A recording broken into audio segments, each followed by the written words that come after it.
3.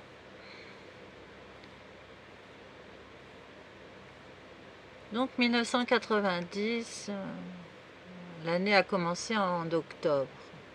En fait, c'est un cursus jusqu'à juin. Et finalement, ce dont je me souviens, c'est des cours de danse. Je viens d'avoir une mémoire, en fait, puisque nous avons appris pas mal de choses, d'ailleurs, cette année. On a appris à faire la valse et on a appris à faire le tango. Et ensuite, nous avons eu des cours de claquettes avec Victor. Et que c'était un des cours qui aurait pu perdurer d'ailleurs, puisque c'était très stimulant de faire des claquettes. En cours de danse, c'était une femme très charismatique, assez menue, qui faisait... les cours, c'était Claire Nadal, si je me souviens bien. En tout cas, Nadal, qui s'appelait. Je ne suis pas sûre que ça soit clair, parce que j'ai pas regardé la fiche technique des professeurs. Et donc, on était assez mitigés. Je me souviens d'un événement où j'ai chopé une crampe à la jambe parce qu'on travaillait sur le habanera régressif progressif dans le tango.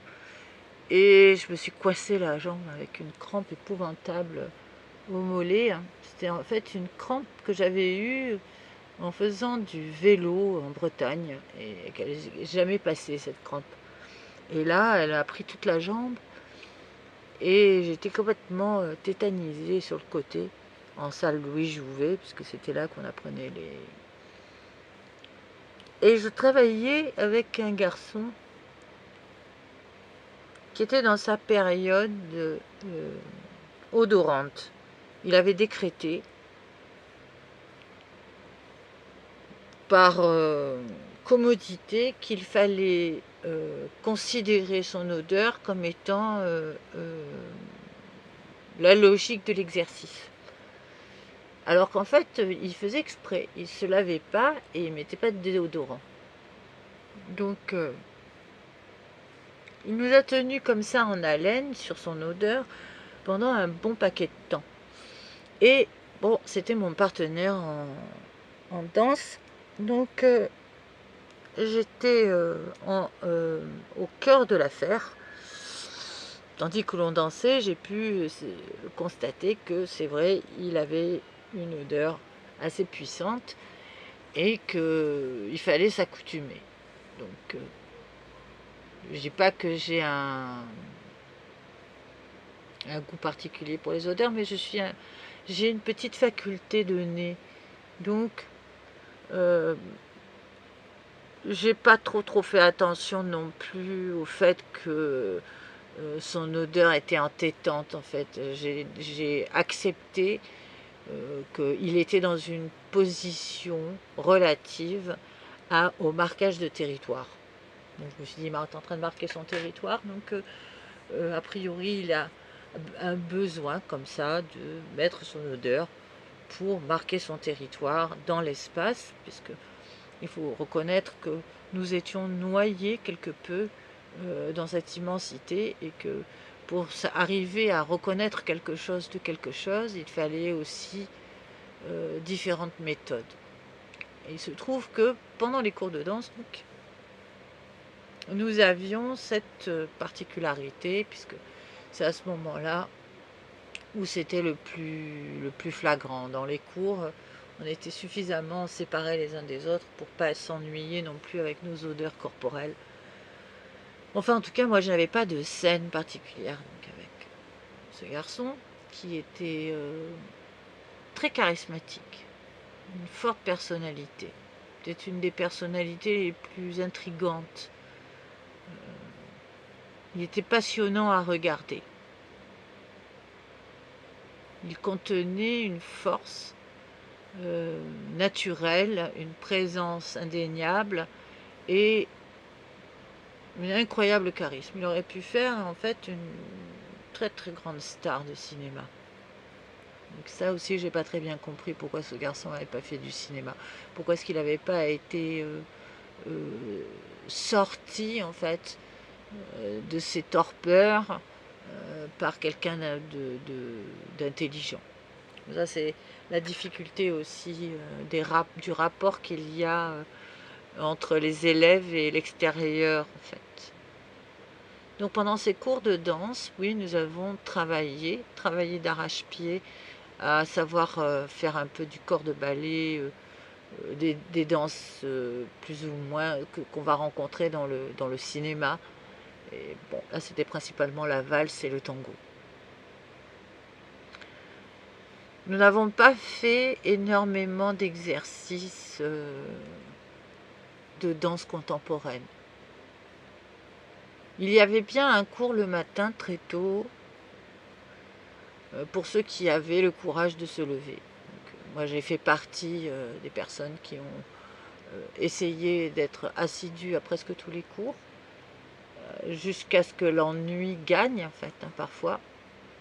Donc je les ai fait, les cours du matin, j'ai fait les cours de danse correctement, sauf que on a fait l'école buissonnière.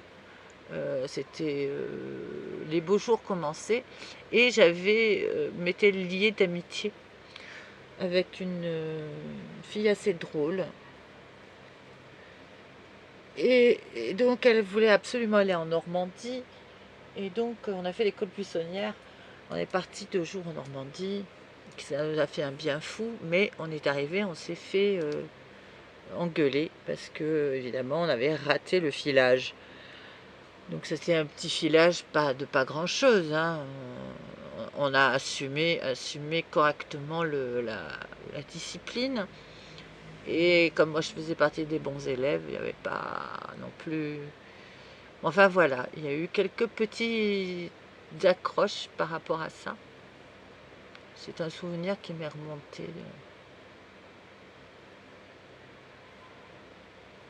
En escrime, ça se passait bien. Il a voulu tout de suite nous faire un spectacle aussi. Et là, je me suis retrouvée en espèce de truc d'homme de Cro-Magnon. Donc là, c'était moins agréable, mais c'était assez rigolo. Il y avait quelque chose qui parlait en fait de la progression. J'avais pas très bien compris pourquoi est-ce qu'il fallait qu'on soit un homme de Cro-Magnon. Enfin, disons que ça a fait rire pas mal de personnes, cette petite scénette. Là, j'ai rencontré en fait des personnes qui étaient des autres classes. Ça a commencé, en fait, j'ai bien fait de faire le cours d'escrime parce que je me suis liée d'amitié avec des personnes qui n'étaient pas de ma promotion, qui étaient de la promotion 1992. Donc c'était agréable. Pour revenir à Catherine,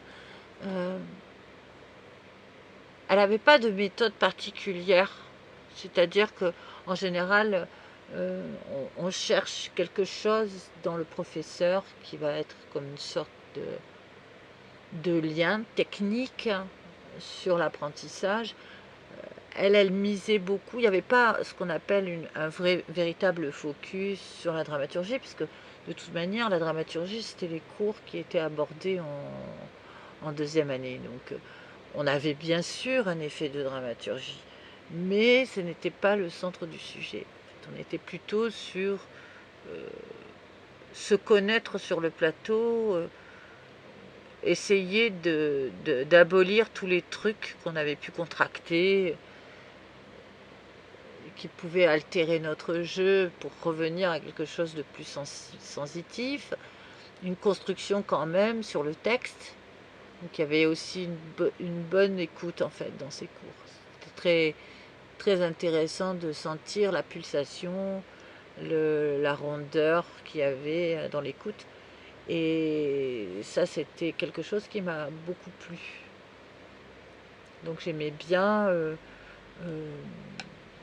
la voir comme ça s'investir à ce moment-là, lorsqu'elle était animée euh, d'une acuité, enfin, comme si on arrivait à la sortir en fait d'une convention, puisque finalement un professeur au conservatoire est en distanciation aussi, il ne peut pas s'investir. Alors évidemment, bien sûr, c'est quelque chose qui est dérangeant. Pour moi, là maintenant que j'y réfléchis, euh, je trouve que le lien humain fait effet en fait de dynamisme. Mais on ne peut pas tout le temps faire du copinage, évidemment, bien sûr. On ne peut pas comme ça se retrouver au café, rigoler ensemble, etc. Euh, il faut qu'il y ait une petite distance, mais il y a quelque chose de très sympathique de vivre un instant réel du temps présent aussi avec des personnes. Et c'est vrai que les rares moments où on a été en connectivité, tous dans la classe avec elle, ce sont des moments précieux, puisque ce sont des souvenirs qui sont des souvenirs sensitifs. Ils ne sont pas obligatoirement dans l'explication de texte ni dans le comportement. Euh, Ce qui était difficile dans la période où j'étais, c'est que tout le monde fumait. Euh, Moi, je suis une fausse fumeuse. Je fume en fait parce que les gens fument. Je peux pas supporter en fait d'être dans une pièce parce qu'en fait j'ai un petit souffle au cœur et puis j'ai une tendance un peu à être asthmatique légèrement. C'est-à-dire j'ai du mal à respirer. Donc quand les gens fument, il faut que je fume. Et donc à cette période-là, je suis devenue plus fumeuse que ce qui était prévu parce que tout le monde fumait. Et on fumait dans la classe et c'était terrible. Tout le monde sortait la clope au moindre événement qui se passait. Comme les sessions faisaient 3 heures de temps, il y avait impossibilité d'aller stopper tout le monde dans la fumerie. Et donc c'était un véritable nuage de fumée de partout. Et, et donc on travaillait comme ça dans cette ambiance très enfumée pour aller refumer ensuite dans le hall. Donc je crois qu'on a réellement été tous des fumeurs, plus ou moins, y compris ceux qui ne fumaient pas au sein du conservatoire. À cette période-là, je dis bien, puisque maintenant c'était carrément interdit, je pense. Mais voilà, enfin, moi j'ai connu cette période-là sur 3 ans. Je crois que j'ai vu un nombre incalculable de cigarettes s'allumer sous mon nez, comme rarement c'est possible. Mais il y avait quelque chose qui passait en fait. Nous n'avions pas. Moi, j'ai jamais eu de voile, par exemple, sur la voie. Donc, ça veut dire que les exercices qu'on faisait d'échauffement, puisqu'on avait des exercices aussi de chant, étaient assez sympathiques. Parce que c'est là où j'ai su que j'étais une soprano coloratura et que j'avais pourtant une base assez forte. Hein, je pouvais descendre très bas. On aurait pu penser que je sois baryton ou un truc comme ça. Et en fait, non, je suis capable de monter assez haut. Et j'ai découvert ça en travaillant sur du Mozart. Et un autre, mais je me souviens plus le nom du compositeur.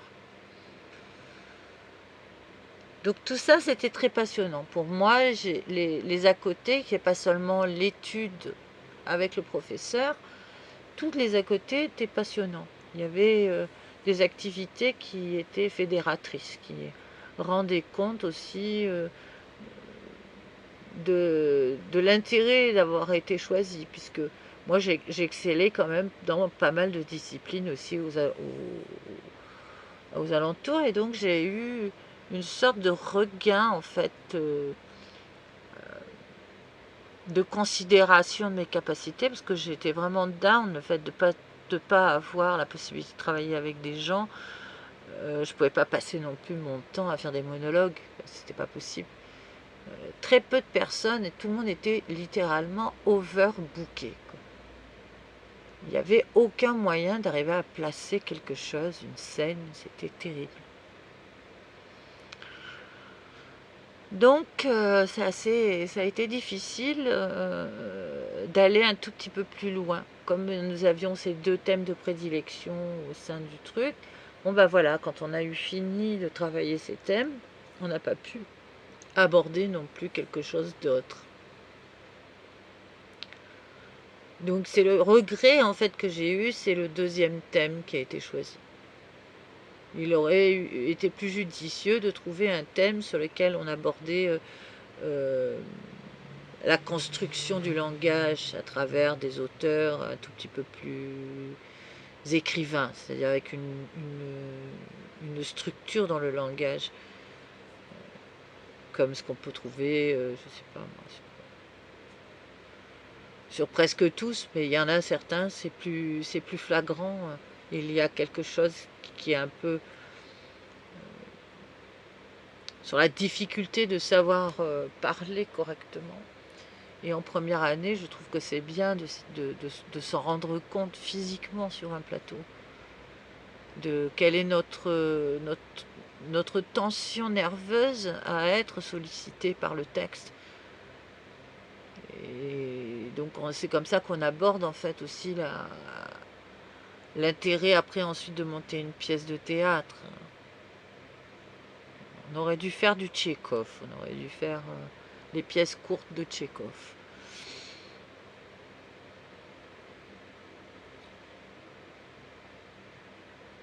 J'essaye de voir un événement de cette année qui était quelque chose... Non, c'est surtout la deuxième année en fait. La première année, c'est passé assez vite.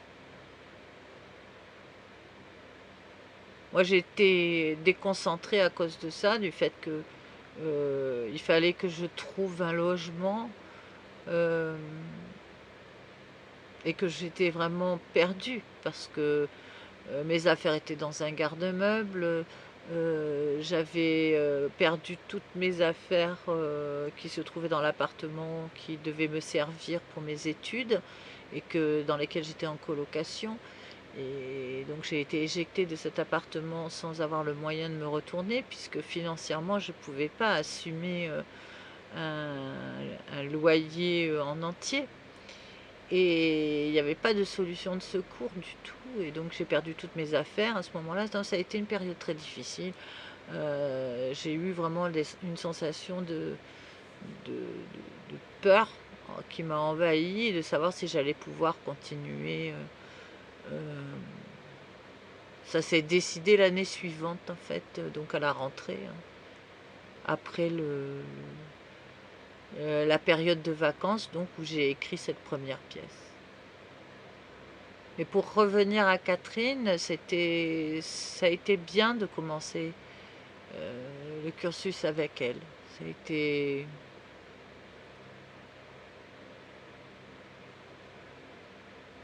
J'ai donc fait 2 années avec Catherine. Je l'ai eu 2 fois sur 3 ans. Alors là aussi, il faudrait savoir pourquoi ça s'est passé comme ça. Personne n'a voulu rien me dire.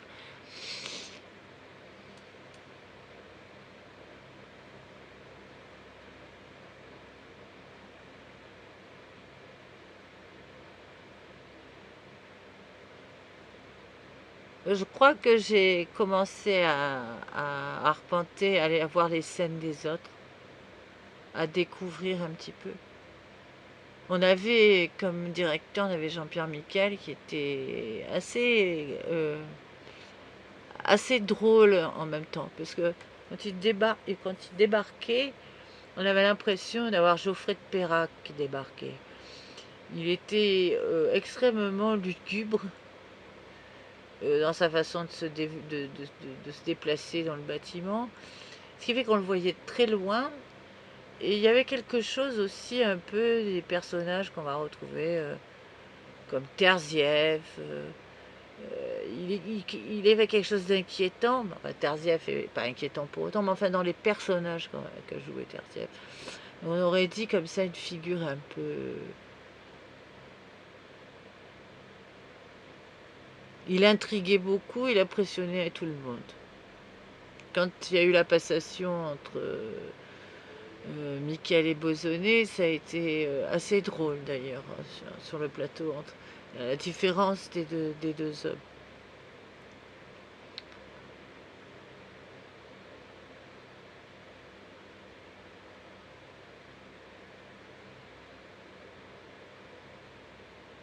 J'ai eu une problématique à me faire respecter aussi, en tant qu'individu, par rapport à l'administration. Et je suis la seule à avoir eu ce problème. Alors que mon problème n'était pas compliqué, hein. J'avais simplement... C'était mon nom qui devait être notifié d'une certaine façon, et ça a été long et fastidieux pour arriver à faire accepter comment énoncer mon nom d'une façon administrative. Alors que j'étais pas la seule du tout à avoir un pseudonyme. Donc ça a été une petite battle encore aussi, qui m'a paru complètement absurde. Est-ce que je suis la seule à avoir eu une faute d'orthographe aussi sur la feuille de... Je ne sais pas. D'introduction. Donc pour moi qui suis spécialiste de l'observation, tous ces petits détails me paraissaient être... Bon, ça n'a pas changé mon cursus, mais ça a changé à la fin du cursus. Ma destinée aussi.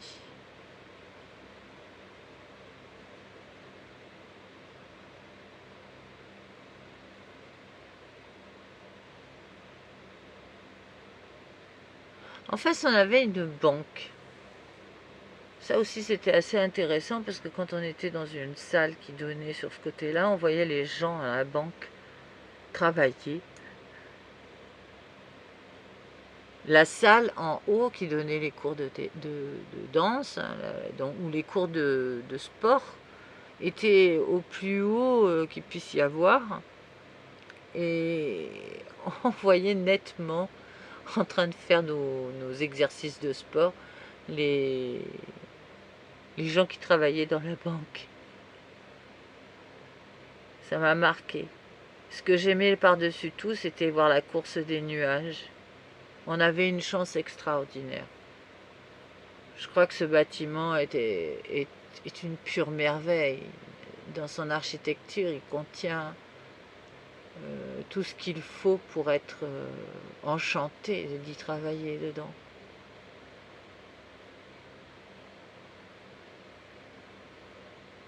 Je me souviens plus à quel moment on a commencé à monter sur les toits.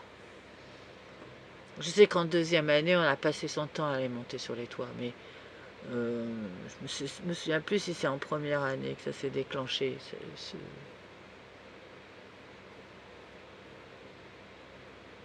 C'était tellement tentant, ça était tellement facile. Après les douches, il y avait des facilités de grimper d'une salle.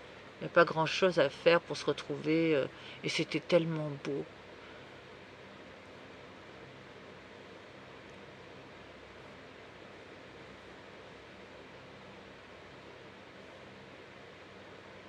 La sensation que j'ai eue, c'était ça. Je ne m'attendais pas du tout à ce que le fil conducteur, en fait, puisqu'il nous faut toujours un fil conducteur, un peu comme dans un labyrinthe, il nous faut un fil conducteur quand on est comédien, apprenti comédien. Il nous faut chercher la raison pour lutter contre l'ineptie de l'individualisme. On ne peut pas se contenter de l'individualisme dans l'étude du théâtre. On est obligé de considérer une sorte de fratrie naturelle. Je pense que Molière a œuvré comme ça à travers sa compagnie, comme il est la figure emblématique de la comédie française, ça faisait partie d'une sorte de convention naturelle que nous étions d'une communauté solidaire et que dans cette communauté solidaire, nous ne pouvons pas nous entendre tous en tant que frères et sœurs de cette communauté, puisqu'on ne s'entend pas avec tous les membres de sa famille, mais qu'au moins on pouvait se considérer comme étant entouré d'une chaleur électromagnétique qui est composée de la nature des hommes et des femmes qui représentent le milieu artistique théâtral ou cinématographique. Et c'est dans cet amer constat que je me suis sentie... j'ai compris que je ne ferais pas carrière. J'ai compris très tôt que je ne ferais pas carrière dans cette profession. Parce que je n'étais pas reconnue par mes proches. Et j'étais donc une valeur zéro. Je n'avais pas d'impact, je n'étais pas une action, un événement, une concrétude. J'étais donc une sorte d'élément éthérique, gazeux, léger comme ça, vaporeux, dans lequel il n'y avait pas de contenance. Pourtant, j'avais une forte personnalité et à aucun moment les gens m'ont demandé ce que je foutais là. C'est-à-dire, il n'y a pas eu une sorte de plaisanterie en disant mais vraiment, mais qu'est-ce que tu fous là, quoi? Tu fais tâche au milieu de nous tous. Donc il n'y avait pas de révélation, alors qu'il y a eu des personnes qui ont quitté le conservatoire, ne se sentant pas à l'aise. Nous avons vécu quelque chose qui était très tourmenté aussi, un peu comme si nous étions... Puis le fait qu'il y ait des personnes aussi qui aient quitté le navire en étant éjectées, à cause de la problématique d'identité et tout ça, ça a commencé difficilement cette première année. Et puis il y a eu donc des événements comme ça, où moi j'ai vu d'ailleurs un ami ensuite avec qui je suis devenue amie, qui a quitté le conservatoire. Il avait son plâtre au pied et il n'est jamais revenu. Donc c'était troublant. Il y avait comme une espèce de fil et en même temps ça se défaisait en même temps. Il fallait s'accrocher, il fallait trouver des aspérités. Et je ne savais pas très bien comment m'organiser à l'intérieur de ça, puisque inconsciemment, on souhaite que l'avenir soit tangible, qu'il n'y ait pas de rapport ambigu sur l'avenir. Et il n'y avait pas de réponse à ça non plus. Par exemple, un non franc ou un oui franc par rapport à ça. Tout était basé sur la construction de la mouvance, mais plutôt comme un sable mouvant sur lequel il fallait tenir en équilibre. Ça, c'est comme ça que ça a fini la dernière année. Il n'y avait pas de vrai événement qui puisse positionner ce que j'appelle monter un parpaing, c'est-à-dire une construction intellectuelle et une position physique à l'intérieur d'un travail. Donc ça m'a beaucoup troublée. Alors je sais pas, c'est vrai que si on y réfléchit, il y avait beaucoup de gladiateurs. Je suis tombée en fait dans une arène de gladiateurs, au lieu de tomber dans l'amphithéâtre des philosophes. Les gens se comportaient comme des gladiateurs. Donc on aurait dû faire la lutte gréco-romaine, finalement. Il y avait quelque chose comme ça. Alors bien sûr qu'il y avait des figures qui étaient extrêmement intrigantes. Pour moi, j'ai été fan de Thomas Cousteau tout de suite, par exemple. J'adorais Thomas Cousteau dès qu'il montait sur le plateau, j'étais très contente. Et donc de Vincent Dissès. C'était une passion que j'avais pour Vincent Dissès. Je me souviens même d'une phrase, si mes souvenirs sont bons, c'était... Non, je ne me souviens pas.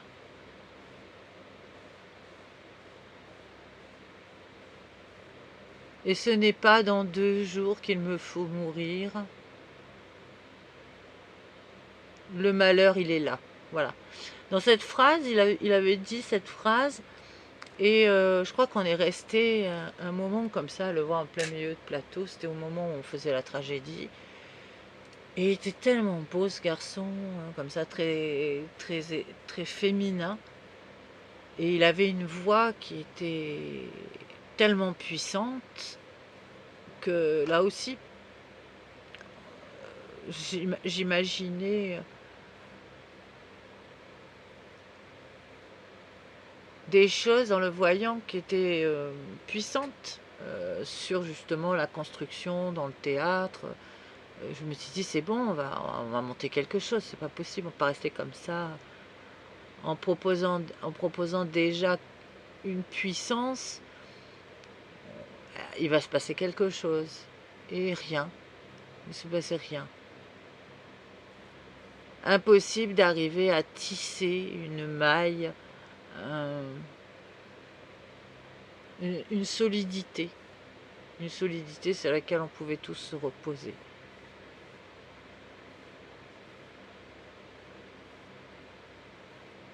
À un moment donné, j'ai cru qu'on était dans le miel et les abeilles, un peu. C'est-à-dire que tout se représentait un peu comme un sitcom. Que la profondeur des acteurs, qui étaient quand même d'un certain niveau, n'allait pas plus loin que le magnifique apparat. Et que donc on ne pouvait pas creuser littéralement dans cette matière, puisque le magnifique apparat était suffisant. Je me dis, on va pas rester comme ça, avec des habits clinquants, et puis rien faire avec. Il va bien falloir, à un moment donné, qu'on y aille quand même, dans cette matière qui nous sollicite. Et je restais comme ça. Alors c'est difficile quand on est une élève, parce qu'on ne peut pas prendre non plus les commandes. On ne peut pas dire euh, je sais quel est la façon de désensorceler quelque chose qui est en train de se pointer et qui est en train d'envenimer finalement toutes les capacités de tout le monde. Et personne n'a réagi. C'est là où j'ai commencé à devenir psychologue. C'est-à-dire j'ai pris ma distance et je me suis dit non, je ne veux pas être noyée. Il me faudra donc prendre des notes. Et donc cette distanciation a été douloureuse pour moi, parce que quand j'ai compris que je n'aurais pas de carrière, parce que on le sent tout de suite, c'est une chose qui vous enveloppe à l'intérieur de vous et qui vous dit euh, rien n'est accroché, c'est-à-dire il n'y a pas de filet. Vous êtes un funambule sans fil et sans filet. On ne peut pas aller bien loin, quoi. Comme une bulle d'air, on s'envole dans les airs, quoi. Et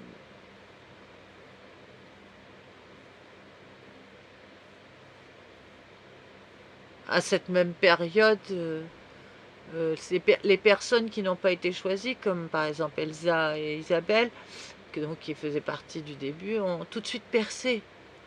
Elles ont été immédiatement dans le circuit. Et ce sont devenues 2 très grandes actrices de cinéma. Donc il y avait quelque chose qui m'a troublée par rapport à ça. Je me suis dit, était-ce bien le bon chemin pour l'aventure? Alors qu'une école de prestige, normalement, est une école qui venge aussi un tout petit peu l'honneur des acteurs et des actrices, puisque nous sommes accrédités d'une institution, donc normalement on devrait au moins avoir le respect.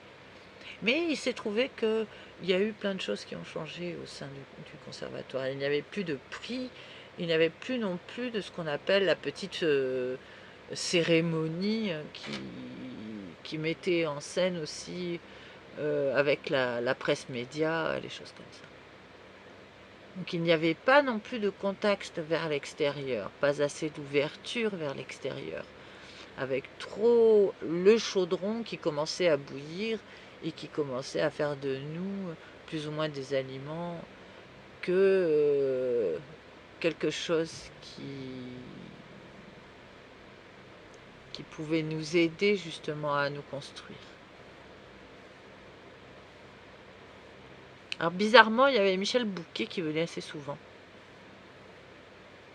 Alors, ce qui faisait qu'à un coin de n'importe quel petit coin, tu peux tomber sur Michel Bouquet qui passait. C'était assez drôle.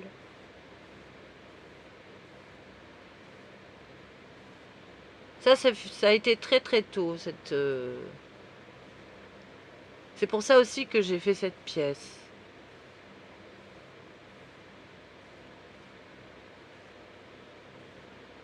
Je me suis dit, il faut invoquer quelque chose pour exhorter quelque chose. Il n'y a pas moyen de faire autrement. Finalement, on était une promotion qui avait une particularité, c'était notre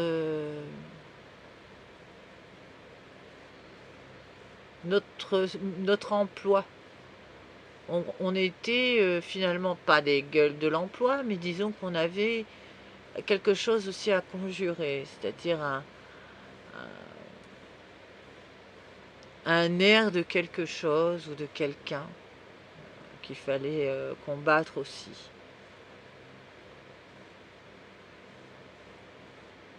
Moi, j'ai doucement rigolé quand j'ai su que j'étais plutôt une reine dans le style des emplois et que je passais mon temps à être plus ou moins considérée comme une soubrette.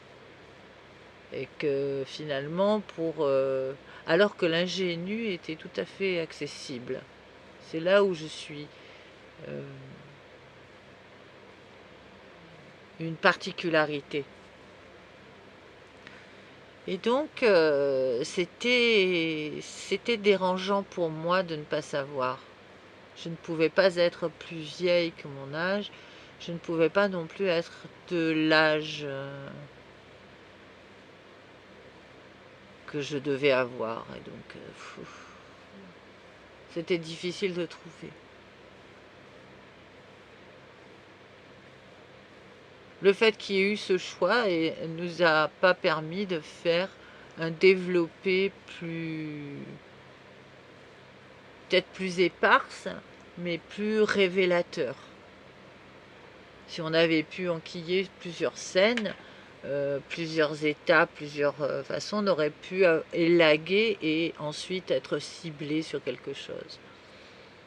Donc c'était un très très bon début avec la tragédie grecque, ça a fait un peu un soufflet avec ce spectacle sur la bêtise.